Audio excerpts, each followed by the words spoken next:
Ready start. अध्यक्ष जी, अभी 2 दिन पूर्व राज्यसभा में सदस्यों ने इस बात के लिए सरकार को दोषी ठहराया था कि वह हरिजनों की रक्षा के काम में असफल रही है। हो सकता है कि इस आरोप के पीछे कुछ सदस्यों का राजनीतिक उद्देश्य हो, किंतु इससे आरोप की सत्यता खंडित नहीं होती अथवा उसकी उपेक्षा नहीं की जा सकती। राज्य मंत्री ने इस आरोप के जवाब में यह जरूर कहा कि हरिजनों को अत्याचारों से बचाने के लिए सरकार कदम उठा रही है। जहां कहीं से अत्याचार की शिकायत आती है तो अपराधियों को दंडित किया जाता है।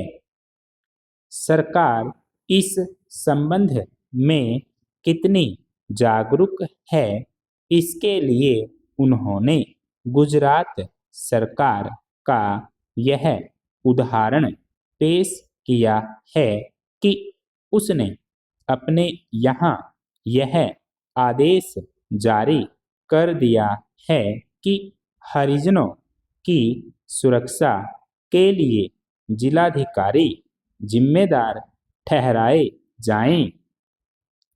यह सब सही है कि केंद्रीय सरकार ने अन्य राज्यों की सरकारों से इस सिलसिले में आवश्यक संपर्क रखा है, किंतु यह साफ है कि हरिजनों के संरक्षण का काम पूरी सावधानी और जागरूकता से नहीं हो रहा है। केवल इक्का दुक्का कांड ही उसका उदाहरण नहीं है। स्वयं राज्य मंत्री ने इस प्रसंग में जो वक्तव्य राज्यसभा में रखा, उससे भी इसकी पुष्टि हुए बिना नहीं रहती। वक्तव्य में कहा गया है कि अब तक हरिजनों पर अत्याचार की भिन्न राज्यों में कई हजार घटनाएं घट चुकी हैं। आदिवासियों पर जो अत्याचार हुए उसकी घटनाएं उनमें शामिल नहीं हैं।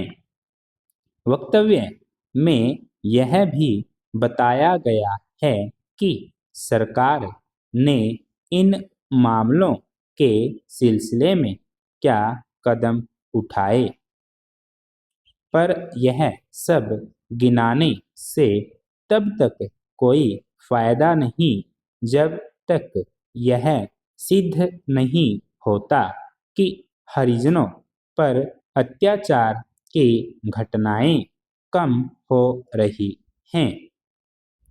फिर बहुत से मामले ऐसे भी हैं जिनमें कोई कानूनी कार्यवाही नहीं की जा सकी। अकेले मध्य प्रदेश में ही 40 मामले ऐसे हैं।